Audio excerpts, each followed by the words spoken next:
ओम शांति। आज 3 अगस्त 2025 के अव्यक्त बाप दादा के महावाक्य हैं। रिवाइज तारीख है 28 मार्च 2006। मुरली का सार है, विश्व की आत्माओं को दुखों से छुड़ाने के लिए मनसा सेवा को बढ़ाओ, संपन्न और संपूर्ण बनो। विश्व की आत्माओं को दुखों से छुड़ाने के लिए मनसा सेवा को बढ़ाओ, संपन्न और संपूर्ण बनो। आज सर्व खजानों के मालिक बाप दादा अपने चारों ओर के सर्व खजाने संपन्न बच्चों को देख रहे हैं। बाप दादा ने हर एक बच्चे को सर्व खजाने का मालिक बनाया है। एक ही देने वाला और सर्व को एक जैसे सर्व खजाने दिए हैं। किसको कम किसको ज़्यादा नहीं दिए हैं। क्यों? बाप अखूट खजाने के मालिक हैं, बेहद का खजाना है, इसलिए हर एक बच्चा अखूट खजाने का मालिक है। बाप दादा ने सर्व बच्चों को एक जितना एक जैसा दिया है, लेकिन धारण करने वालों में कोई सर्व खजाने धारण करने वाले हैं और कोई यथाशक्ति धारण करने वाले हैं। कोई नंबर 1 है और कोई नंबर वार है। जिन्होंने जितना भी धारण किया है, उन्होंने चेहरे से नैनों से खजानों का नशा स्पष्ट दिखाई देता है। खजाने से भरपूर आत्मा चेहरे से नैनों से भरपूर दिखाई देती हैं। जैसे स्थूल खजाना प्राप्त करने वाली आत्मा के चलन से चेहरे से मालूम पड़ जाता है, तो यह अविनाशी खजानों का नशा खुशी स्पष्ट दिखाई देती है। संपन्नता का फकुर बेफिक्र बादशाह बना देता है।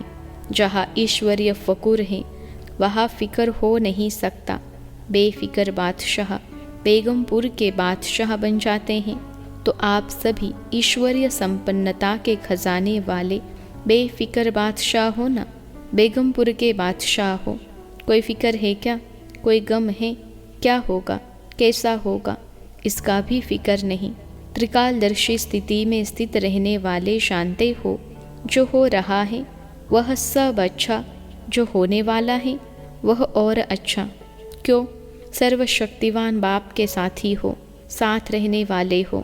हर एक को नशा है, फकुर है कि बाप दादा सदा हमारे दिल में रहते हैं और हम सदा बाप के दिल तख्त पर रहते हैं। तो ऐसा नशा है ना। जो दिल तख्त नशीन है, उसके संकल्प तो क्या, स्वप्न में भी दुख की लहर लैस भी नहीं आ सकती उसमें। क्यों? सर्व खजानों से भरपूर है। जो भरपूर चीज़ होती है उसमें हलचल नहीं होगी। तो चारों ओर के बच्चों की संपन्नता देख रहे थे। हर एक का बाप दादा ने जमा का खाता चेक किया।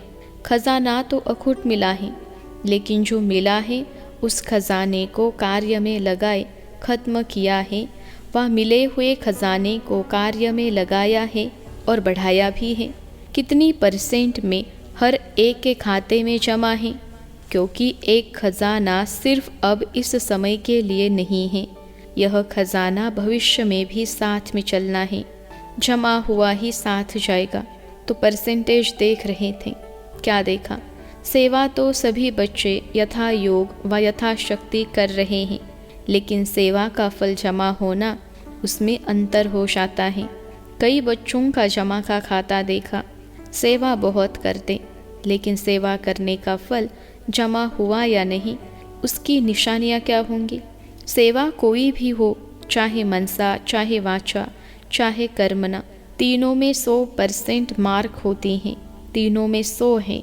सेवा तो की, लेकिन अगर सेवा करने के समय व सेवा के बाद स्वयं अपने मन में अपने से संतुष्ट हैं और साथ में जिनकी सेवा की, जो सेवा के साथी बनते हैं, वह सेवा करने वाले को देखते हैं, सुनते हैं, वह भी संतुष्ट हैं, तो समझो जमा हुआ। स्व की संतुष्टता सर्व की संतुष्टता नहीं है, तो % जमा का कम हो जाता है। यथार्थ सेवा की विधि पहले भी बताई है। 3 बातें विधि पूर्वक है तो जमा है, वह सुनाया है। एक निमित्त भाव, दूसरा निर्माण भावना, तीसरा निर्मल स्वभाव, निर्मल वाणी। भाव भावना और स्वभाव।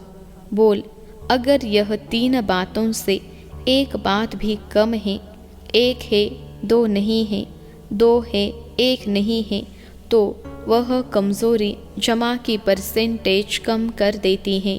तो 4 ही सब्जेक्ट में अपने आप को चेक करो, क्या 4 ही सब्जेक्ट में हमारा खाता जमा हुआ है? क्यों? बाप दादा ने देखा कि कईयों की 4 बातें जो सुनाई, भाव भावना, उस प्रमाण कई बच्चों का सेवा समाचार बहुत है, लेकिन जमा का खाता कम है। हर खजाने को चेक करो। ज्ञान का खजाना अर्थात जो भी संकल्प कर्म किया वह नॉलेजफुल हो करके किया, साधारण तो नहीं हुआ। योग अर्थात सर्वशक्ति का खजाना भरपूर हो तो चेक करो हर दिन की दिनचर्या में समय प्रमाण जिस शक्ति की आवश्यकता है उसी समय वह शक्ति ऑर्डर में रही। मास्टर सर्वशक्तिवान का अर्थ ही है मालिक। ऐसे तो नहीं समय बीतने के बाद शक्ति का सोचते ही रह जाए। अगर समय पर ऑर्डर करने पर शक्ति इमर्ज नहीं होती, एक शक्ति को भी अगर ऑर्डर में नहीं चला सकते तो निर्विघ्न राज्य के अधिकारी कैसे बनेंगे? तो शक्तियों का खजाना कितना जमा है, जो समय पर कार्य में लगाते हैं वह जमा होता है। चेक करते जा रहे हो कि मेरा क्या खाता है, क्योंकि बाप दादा को सभी बच्चों से अति प्यार है। बाप दादा यही चाहते हैं कि सभी बच्चों का जमा का खाता भरपूर हो, धारणा में भी भरपूर। धारणा की निशानी है हर कर्म गुण संपन्न होगा। जिस समय जिस गुण की आवश्यकता है वह गुण चेहरे चलन में इमर्ज दिखाई दे। अगर कोई भी गुण की कमी है, मानो सरलता के गुण की कर्म के समय आवश्यकता है, मधुरता की आवश्यकता है, चाहे बोल में चाहे कर्म में। अगर सरलता मधुरता के बजाय थोड़ा भी आवेशता या थकावट के कारण बोल मधुर नहीं है, चेहरा मधुर नहीं है, सीरियस है, तो गुण संपन्न तो नहीं कहेंगे ना। कैसी भी सरकमटांस हो, लेकिन मेरा जो गुण है वह मेरा गुण इमर्ज होना चाहिए। अभी शॉर्ट में सुना रहे हैं। ऐसे ही सेवा, सेवा में सेवाधारी की सबसे अच्छी निशानी है स्वयं भी सदा हल्का, लाइट और खुशनुमा दिखाई दे। सेवा का फल है खुशी। अगर सेवा करते खुशी गायब हो जाती है तो सेवा का खाता जमा नहीं होता। सेवा की समय लगाया, मेहनत की तो थोड़ी परसेंटेज में वह जमा होगा, फालतू नहीं जाएगा। लेकिन जितनी परसेंटेज में जमा होना चाहिए उतना नहीं होता। ऐसे ही संबंध संपर्क की निशानी दुआओं की प्राप्ति हो। जिसके भी संबंध संपर्क में आए उसके मन से आपके प्रति दुआएं निकले, बहुत अच्छा। बाहर से नहीं, दिल से निकले। दिल से दुआएं निकले और दुआएं अगर प्राप्त हैं तो दुआएं मिलना यह बहुत सहज पुरुषार्थ का साधन है। भाषण नहीं करो। चलो, मनसा सेवा भी इतनी पावरफुल नहीं है। कोई नए नए प्लान नहीं बनाने आते हैं, कोई हर्जा नहीं। सबसे सहज पुरुषार्थ का साधन है दुआएं लो, दुआएं दो। ऐसे बाप दादा कई बच्चों के मन के संकल्प रीड करते हैं। कई बच्चे समय अनुसार, सरकमटांश अनुसार कहते हैं कि अगर कोई खराब काम करता है तो उसको दुआएं कैसे दे? उस पर तो क्रोध आता है ना, दुआएं कैसे देंगे? फिर क्रोध के बाल बच्चे भी तो बहुत हैं, लेकिन उसने खराब काम किया, वह खराब है। आपने ठीक समझा कि यह खराब है, यह निर्णय तो अच्छा किया, समझा अच्छा, लेकिन एक होता है समझना, दूसरा होता है उनके खराब काम, खराब बातों को अपने दिल में समाना। समझना और समाना फर्क है। अगर आप समझदार हो, क्या समझदार कोई खराब चीज़ अपने पास रखेगा? लेकिन वह खराब है, आपने दिल में समाया, अर्थात आपने खराब चीज़ अपने पास रखी, संभाली। समझना अलग चीज़ है, समाना अलग चीज़ है। समझदार बनना तो ठीक है, बनो, लेकिन समाओ नहीं। यह तो है ही ऐसा, यह समा लिया। ऐसे समझ करके व्यवहार में आना यह समझदारी नहीं है।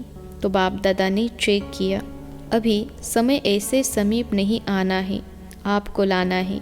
कई पूछते हैं थोड़ा सा इशारा तो दे दो ना, 10 साल लगेंगे, 20 साल लगेंगे, कितना समय लगेगा।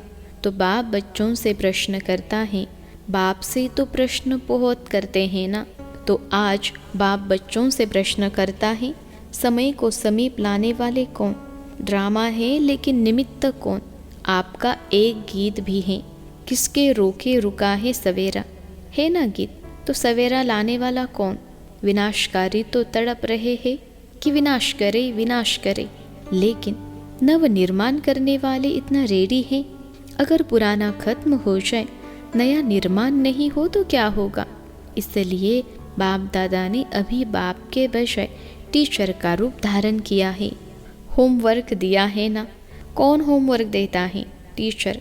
लास्ट में है सदगुरु का पार्ट। तो अपने आप से पूछो, संपन्न और संपूर्ण स्टेज कहाँ तक बने हैं? क्या आवाज़ से परे व आवाज़ में आना दोनों ही समान हैं? जैसे आवाज़ में आना जब चाहो सहज है, ऐसे ही आवाज़ से परे हो जाना जब चाहे जैसे चाहे वैसे हैं। सेकंड में आवाज़ में आ सकते हैं, सेकंड में आवाज़ से परे हो जाए, इतनी प्रैक्टिस है। जैसे शरीर द्वारा जब चाहो जहाँ चाहो वहाँ आ जा सकते हो ना, ऐसे मन बुद्धि द्वारा जब चाहो जहाँ चाहो वहाँ आ जा सकते हो।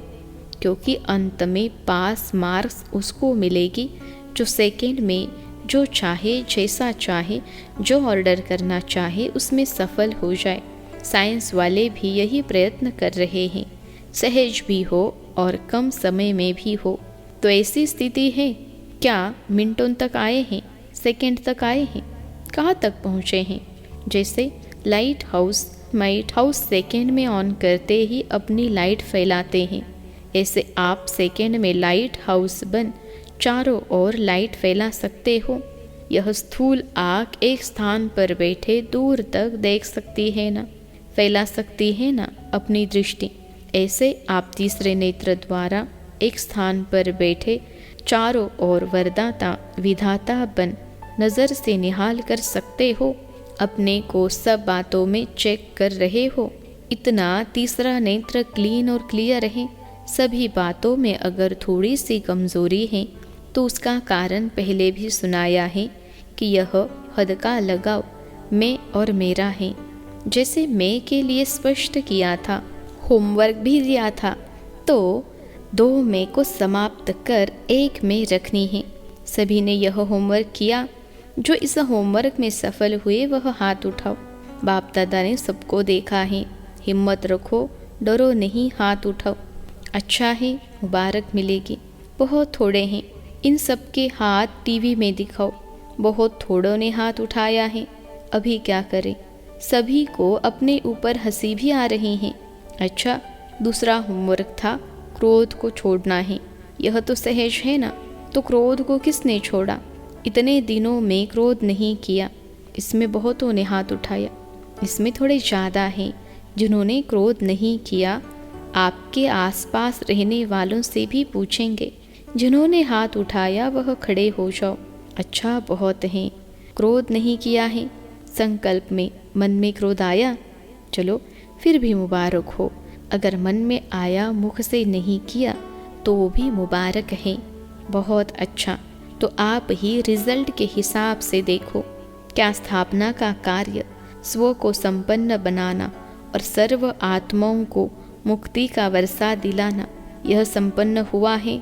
स्वयं को जीवन मुक्ति स्वरूप बनाना और सर्व आत्माओं को मुक्ति का वर्षा दिलाना, यह है स्थापना करता आत्माओं का श्रेष्ठ कर्म। तो बाप दादा इसलिए पूछता है कि सर्व बंधनों से मुक्त जीवन मुक्त की स्टेज पर संगम पर ही पहुंचना है व सतयुग में पहुंचना है। संगम युग में संपन्न होना है या वहाँ भी राजयोग करके सीखना है? संपन्न तो यहाँ बनना है ना, संपूर्ण भी यहाँ ही बनना है। संगम युग के समय का भी सबसे बड़े ते बड़ा खजाना है, तो किसके रोके रुका है सवेरा? बताओ। तो बाप दादा क्या चाहते हैं? क्योंकि बाप की आशाओं का दीपक बच्चे ही हैं, तो अपना खाता अच्छी तरह से चेक करो। कई बच्चों को तो देखा, कई बच्चे तो मौजीराम हैं, मौज में चल रहे हैं। जो हुआ सो अच्छा, अभी तो मौज मना लो। सतयुग में कौन देखता, कौन जानता। तो जमा के खाते में ऐसे मौजी लाल कहो, मौजी राम कहो, ऐसे भी बच्चे देखें, मौज कर लो। दूसरों को भी कहते अरे क्या करना है, मौज करो, खाओ पियो मौज करो, कर लो मौज। बाप भी कहते हैं कर लो।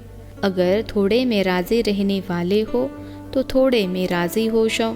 विनाशी साधनों की मौज अल्पकाल की होती हैं। सदाकाल की मौज को छोड़ अगर अल्पकाल के साधन की मौज में रहना चाहते हैं तो बाप दादा क्या कहेगा, इशारा देगा और क्या करेगा। कोई हीरों की खान पर जाए और 2 हीरे लेकर खुश हो जाए, उसको क्या कहेंगे। तो ऐसे नहीं बनना। अतीन्द्रिय सुख के मौज के झूले में झूलो, अविनाशी प्राप्तियों के झूले की मौज में झूलो। ड्रामा में देखो माया का पाड़ भी विचित्र है। इसी समय ऐसे ऐसे साधन निकले हैं जो पहले थे ही नहीं। लेकिन बिना साधन के भी जिन्होंने साधना की, सेवा की, वह भी तो एग्जाम्पल सामने है ना। क्या यह साधन थे, लेकिन सेवा कितनी हुई, क्वालिटी तो निकली ना, आदि रत्न तो तैयार हो गए ना। यह साधनों की आकर्षण है। साधनों को यूज़ करना रॉन्ग नहीं कहते हैं, लेकिन साधना को भूल साधन में लग जाना, इसको बाप दादा रॉन्ग कहते हैं। साधन जीवन के उड़ती कला का साधन नहीं है, आधार नहीं है। साधना आधार है। अगर साधना के बजाय साधनों को आधार बनाया तो रिजल्ट क्या होगी। साधन विनाशी है, रिजल्ट क्या। साधना अविनाशी है, उसकी रिजल्ट क्या होगी। अच्छा, चारों ओर के बच्चों के पुरुषार्थ और प्यार के समाचार पत्र बाप दादा बच्चों का उमंग उत्साह देख यह करेंगे, यह करेंगे, यह समाचार सुन खुश होते हैं। अभी सिर्फ जो हिम्मत रखी है, उमंग उत्साह रखा है, इसको बार बार अटेंशन दे प्रैक्टिकल में लाना। यही सभी बच्चों के प्रति बाप दादा के दिल की दुआएं हैं। और सभी चारों ओर के संकल्प, बोल और कर्म में संबंध संपर्क में संपन्न बनने वाले श्रेष्ठ आत्माओं को सदा स्वदर्शन करने वाले स्वदर्शन चक्रधारी बच्चों को सदा दृढ़ संकल्प द्वारा मायाचित बन बाप के आगे स्वयं को प्रत्यक्ष करने वाले और विश्व के आगे बाप को प्रत्यक्ष करने वाले सर्विसेबल, नॉलेजफुल, सक्सेसफुल बच्चों को बाप दादा का याद प्यार और दिल से पदम पदम गुना दुआएं हो, नमस्ते हो, नमस्ते। हम रूहानी बच्चों की सिखिलते रूहानी माता पिता बाप दादा को याद प्यार, गुड मॉर्निंग और नमस्ते बाबा नमस्ते। आज का वरदान है सच्चे साफ दिल के आधार से नंबर 1 लेने वाले दिलाराम पसंद भव। सच्चे साफ दिल के आधार से नंबर 1 लेने वाले दिलाराम पसंद भव। विश्लेषण है, दिलाराम बाप को सच्ची दिल वाले बच्चे ही पसंद हैं। दुनिया का दिमाग न भी हो, लेकिन सच्ची साफ दिल हो तो नंबर 1 ले लेंगे, क्योंकि दिमाग तो बाप इतना बड़ा दे देता है जिससे रचयिता को जानने से रचना के आदि मध्य अंत की नॉलेज को जान लेते हो। तो सच्ची साफ दिल के आधार से ही नंबर बनते हैं, सेवा के आधार से नहीं। सच्चे दिल की सेवा का प्रभाव दिल तक पहुंचता है। दिमाग वाले नाम कमाते हैं और दिल वाले दुआएं कमाते हैं। आज का स्लोगन है, सर्व के प्रति शुभ चिंतन और शुभ कामना रखनी ही सच्चा परोपकार है। सर्व के प्रति शुभ चिंतन और शुभ कामना रखना ही सच्चा परोपकार है। अव्यक्त इशारे, सहज योगी बनना है तो परमात्मा प्यार के अनुभवी बनो। जो बच्चे परमात्मा प्यार में सदा लवलीन खोए हुए रहते हैं, उनकी झलक और फलक अनुभूति की किरणें इतनी शक्तिशाली होती है जो कोई भी समस्या समीप आना तो दूर, लेकिन आँख उठाकर भी नहीं देख सकती। उन्हें कभी भी किसी भी प्रकार की मेहनत हो नहीं सकती। अच्छा, ओम शांति।